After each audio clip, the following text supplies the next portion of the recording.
വചനത്തിൽ നമ്മൾ വായിക്കുന്നുണ്ട്, പിശാചിൻ്റെ പിടിയിൽപ്പെട്ട് നമ്മുടെ ജനം നശിക്കാതിരിക്കാൻ ഉയർന്നു നിൽക്കേണ്ട പുരോഹിതൻ്റെ കരത്തെക്കുറിച്ച്, കരുത്തുള്ള കരത്തെക്കുറിച്ച് ദൈവജനത്തിനൊരു സ്വപ്നമുണ്ട്. അത് ദൈവത്തിൻ്റെ ആവശ്യമാണ്, ദൈവത്തിൻ്റെ ആവശ്യമാണ്, ദൈവജനത്തിൻ്റെ ആവശ്യമാണ്.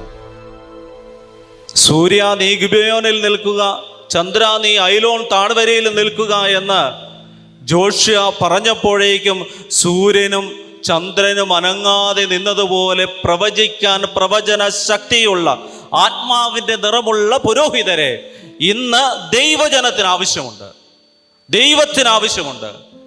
ഇതുപോലെ പറഞ്ഞാൽ ആകാശം അടക്കാനും തുറക്കുവാനും കഴിവുള്ള പുരോഹിതരെ ഇന്ന് ദൈവജനത്തിന് ആവശ്യമുണ്ട്. അങ്ങനെയുള്ള പുരോഹിതരെ ഉണരേണ്ട കാലഘട്ടത്തിലാണ് നമ്മൾ ജീവിക്കേണ്ടത്. അങ്ങനെയുള്ള പുരോഹിതർക്ക് വേണ്ടി കൊതിക്കുന്ന ഒരു കാലഘട്ടത്തിലാണ്.